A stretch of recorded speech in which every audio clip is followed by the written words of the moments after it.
ताई सुना जंगल रात अंधेरी, छाई बदली काली है, सोने वालों जागते रहियो, चोरों की रखवाली। ए सोना वाला ईमान वाला জেগে থাকো, চতুর সাইডে চোর আছে। তাই বেরাদের ইসলাম, আল্লাহর নবীর সাহাবারা কি করেছেন? মৃত্যু ব্যক্তি নামে 7 দিন পর্যন্ত খাওয়া দাওয়া করেছেন। তাহলে এই খাওয়া দাওয়া করা চলবে কি চলবে না?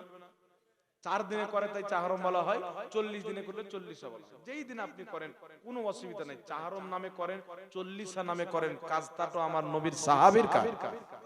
কাজটা তো হাদিস দ্বারা প্রমাণিত। যেই কাজ সাহাবী করেছেন, 40 নাম দিয়ে করলো যায়, চাহরমের নাম দিয়ে করলো যায়। জোরে বলেন। যেমন আমরা জালসা করি, এটা মসজিদের উন্নতি কল্পে, মাদ্রাসার উন্নতি কল্পে, মিলাদুন নবী উপলক্ষে, তারপর হচ্ছে সিরাতুন নবী উপলক্ষে, তাফসীরে কুরআন নামে উপলক্ষে, হয় কি হয় না? একটাও নাম কুরআন হাদিসে দেখাইতে পারবে? একটাও দেখাইতে পারবে না। কেন? জেনে যেন নাই। মসজিদের উন্নতি কল্পে মানে মসজিদের নামে কিছু টাকা উঠানো হবে, মাদ্রাসার উন্নতি কল্পে মানে মাদ্রাসার জন্য টাকা উঠানো হবে। একটা জানার জন্য অনুরূপ ভাবে 4 দিনে করলে চাহরম নাম পড়ে যায়, 40 দিনে করলে মানুষ 40 বলে, কিন্তু কাজটা হচ্ছে হাদিস দ্বারা প্রমাণিত। এই কাজকে যারা নাজায়েজ হারাম বলে, এরা কোনোদিন ইমানদার হতে পারে না। এরা কোনোদিন ইমানদার হতে পারে না। এইবার চলে আসেন বাবা, মশলা বুঝতে পেরেছেন? জোরে বলেন। মশলাটা বুঝতে পেরেছেন তো? তাহলে শাবে বারাতের মশলাটা ক্লিয়ার হয়েছে বাবা। রোজা রাখা যাবে কি যাবে না? যারা হয়তো বিভ্রান্তিতে আছেন, আমি বলবো ভাই, এখনো যদি আপনার বিশ্বাস না হয়, আমার নাম্বার নেন, হাদিস চাইবেন আমি পাঠিয়ে দেব। জি, আমার নাম্বার নেন, সহিহ হাদিস আপনাকে পাঠিয়ে দেব ইনশাআল্লাহ তাবারাক ওয়া তাআলা, যে শাবে বারাতের ফজিলত আমার নবী বয়ান করেছেন। এইবার সামনে চলে আসেন বাবা, আমাদের সামনে আসছে একটা রমজান মাস, না? পবিত্র রমজান। রমজান মাস কটা শব্দে গঠিত? 5টা শব্দে, র, মিম, দাদ, আলিফ, নুন, 5টা শব্দ মিলিয়ে হচ্ছে রমাদান। এই 5টা শব্দ আমাদেরকে কি শিক্ষা দেয়, আমাদেরকে কি বুঝায়, একটু লক্ষ্য করে শুনবেন বাবাজি, ভাই বন্ধুগণেরা। র মানে হচ্ছে কি জানেন? জি, র মানে হচ্ছে রহমতের মাস। কিসের মাস? রহমতের মাস। আর মিম মানে হচ্ছে কি?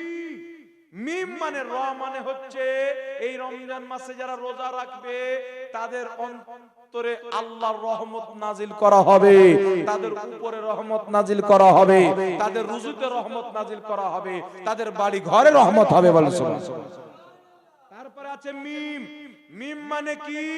যারা রোজা রাখবে তাদের অন্তরে আল্লাহর মহব্বত তৈরি হবে, মহব্বত মজবুত হবে। তারপরে হচ্ছে দাদ। বলছে রহমত যখন পেয়ে গেলে, আল্লাহর মহব্বত যখন অন্তরে বসে গেল, তো দাদ, দাদ মানে হচ্ছে আল্লাহ গুনাহ থেকে তোমাকে জামানত দান করবে। জামানত মানে জানেন তো?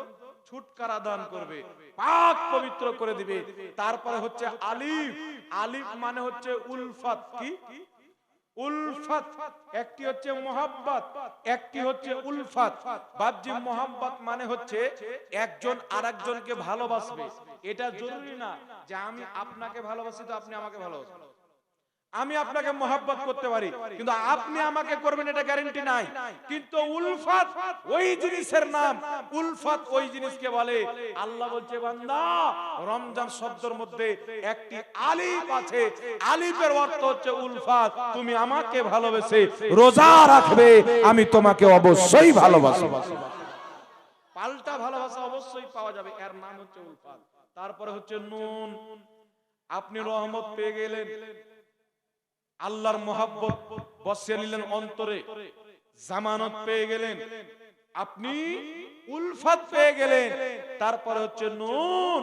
যারা রমজান মাসে রোজা রেখে প্রত্যেক হারাম কাজ থেকে বেঁচে আল্লাহর জিক্র আজকারে মেহনাটি কাটাবে, নুন আল্লাহর নূরের তাজাল্লিতে তার অন্তরটা নূরময় হয়ে যাবে। বলেন সুবহানাল্লাহ। এই কোন মাসে? এই পবিত্র রমজান মাসে। যার কারণে বাপজি, রমজান মাসে রহমত আছে, বরকত আছে, মাগফিরাত আছে, মহব্বত আছে, জামানত আছে, নূর আছে। তাই এই পবিত্র মাসে যারা রোজা রাখে তাদের চেহারা থেকে নূর বের হয়, তাদের মুখ দিয়ে খুশবু বের হয়। যারা রোজা অবস্থায় থাকে আল্লাহর রহমতের ফেরেশতা তাকে চতুর সাইডে ঘিরে থাকে। জিজ্ঞাসা করা হয়, ফেরেশতা এই ব্যক্তির চতুর সাইডে কেন ঘিরে আছো, হুজুম লাগিয়ে আছো, মাজমা লাগিয়ে আছো, ভিড় করে আছো, কারণটি কি? ফেরেশতা বলবে, শুনো, এই ব্যক্তি রোজার অবস্থায় আছে, এর জবান দিয়ে খুশবু বের হচ্ছে, ওই খুশবুটা শুনতে আল্লাহর ফেরেশতা আমরা পছন্দ করি। বল সুবহান। এর খুশবু শোনার জন্য আমরা আছি। সুবহানাল্লাহ বলবেন। তাহলে রমজান মাসের কত গুরুত্বপূর্ণ ফজিলত আছে বাবা। সবচাইতে বেশি নিকৃষ্ট ওই ব্যক্তি, পাপী, জাহান্নামী, যেই ব্যক্তি রমজান মাসের রোজাকে আহারে জেনে শুনে ছেড়ে দেয়। আল্লাহু আকবার। একটা যে আনন্দ আছে না রমজান মাসে বাবা, আপনি যে রোজা রাখবেন এই পবিত্র রমজান মাসে, আপনি প্রত্যেকদিন যারা কোরআন তেলাওয়াত করতে জানেন, না হলেও এক পারা তেলাওয়াত করবেন, এক খতম দেওয়ার চেষ্টা করবেন। জোরে বলেন ইনশাআল্লাহ। করবেন তো ইনশাআল্লাহ। আর শুনেন, যারা কোরআন পড়তে জানে না, মসজিদে 10টা লোক আছেন, ধরেন একটা উদাহরণ দিচ্ছি, 10টা লোকের মধ্যে 3টা লোক কোরআন পাক পড়তে জানে, 8টা লোক কোরআনুল মাজিদ পড়তে জানে না, তাহলে ওই 3 জনের কর্তব্য আছে ওই এক মাস ওদেরকে কোরআন পড়তে শিখাবে, তাহলে সে নিজে এক খতম পাঠ করতে শিক্ষা দিবে, তার চাইতে 1000 গুণা বেশি নাকি পাবে। জি, আপনি নিজে না পড়ে 10টা লোককে কোরআন শিখান ওই মাহিনাতে, পড়ার চাইতে শিখানোতে বেশি নাকি আমার আল্লাহ দান করবে। জোরে বলতে হবে সুবহানাল্লাহ। কেন দান করবে? আপনি এক খতম কোরআন পাঠ করলেন, প্রত্যেকটা অক্ষর হুরুফের বদলা 10 নেকি করে পেলেন, কিন্তু আপনি একটা লোককে শিক্ষা দিলেন, ওই লোকটা আবার কাউকে শিক্ষা দিবে, সে আবার কাউকে দিবে, সে আবার কাউকে দিবে, আপনি মারা গেছেন, শিক্ষা ও ওকে দিল, ও ওকে দিল, ও ওকে দিল, এইভাবে কিয়ামত পর্যন্ত চলতে থাকবে, আপনার কবরে সওয়াব যেতেই থাকবে। জোরে বলেন সুবহানাল্লাহ। এখন একটা মাসলা বলে দি বাবা, শুনেন, লক্ষ্য করে শুনেন, একটু আমার দিকে ধ্যান দেন তো বাবা। এই যে তারাবির নামাজ আছে না নাই, এখন কিছু লোক বেরিয়েছে বলে 8 রাকাত তারাবি, বলে না? বলে কি বলে না? 8 রাকাত তারাবি বলে। দলিল কি? বুখারী শরীফের মধ্যে হাদিস, সাহাবায়ে কেরাম আম্মা জান আয়েশা সিদ্দিকা রাদিয়াল্লাহু তাআলা আনহাকে জিজ্ঞাসা করছেন, আম্মা জান আয়েশা, রমজান মাসে নবীর নামাজ কি রকম ছিল? মা আয়েশা সিদ্দিকা রাদিয়াল্লাহু তাআলা আনহা বলছেন, নবী পাক রমজানের বাইরে 11 রাকাতের বেশি পড়তেন না। রমজানের বাইরে 11 রাকাতের বেশি পড়তো না, মানে 8 রাকাত নফল তাহাজ্জুদের নামাজ, 3 রাকাত বেতরের নামাজ। জোরে বলেন না সুবহানাল্লাহ। এই হাদিসকে নিয়ে কিছু মৌলবি বলে যে নবী পাক 8 রাকাত তারাবি পড়তেন, 3 রাকাত বেতর পড়তেন, কিন্তু এই হাদিসও তারা আমল করে না। কেন? এরা 8 রাকাত তারাবি পড়ে, 1 রাকাত বেতর পড়ে। তাহলে হাদিস আমল হলো বাবা, 8 রাকাত তারাবি, 1 রাকাত বেতর, টোটাল কয় রাকাত হলো? কথা বলেন। 9 রাকাত হলো কি হলো না? আর আমার নবী রমজান মাসে 11 রাকাতের বেশি পড়তেন না, তাহলে এই হাদিসের উপরে তাদের আমল হলো। আর প্রথম কথা, এই হাদিসটা তারাবির নয়, ইমাম বুখারী এই হাদিসটিকে তাহাজ্জুদের অধ্যায়ে নিয়েছেন, কারণ হাদিসটি হলো তাহাজ্জুদের। আর এখানে বাচ্চা পর্যন্ত আপনারা সবাই জানেন যে রমজান মাস ছাড়া অন্য মাসে তারাবি হয়। মাইসা বলছেন রমজানের বাইরে শব্দ যখন চলে আসলো, বুঝে নিতে হবে এটা তারাবির হাদিস না, এটা তাহাজ্জুদের হাদিস। বলেন সুবহানাল্লাহ। কিন্তু জবরদস্তি কি? তারাবির না, এটা দিয়ে তারাবি প্রমাণ করা যাবে না। কারণ আমি বলছি বাবা, শুনেন, কেউ যদি উমরা করে ওকে হাজী বলা যাবে? যাবে না। যাবে কি? উমরা হজ আর বড় হজ সমান। উমরার হজ কি বরাবর, কিন্তু দুটাই নেকির কাজ, কি নেকির কাজ না?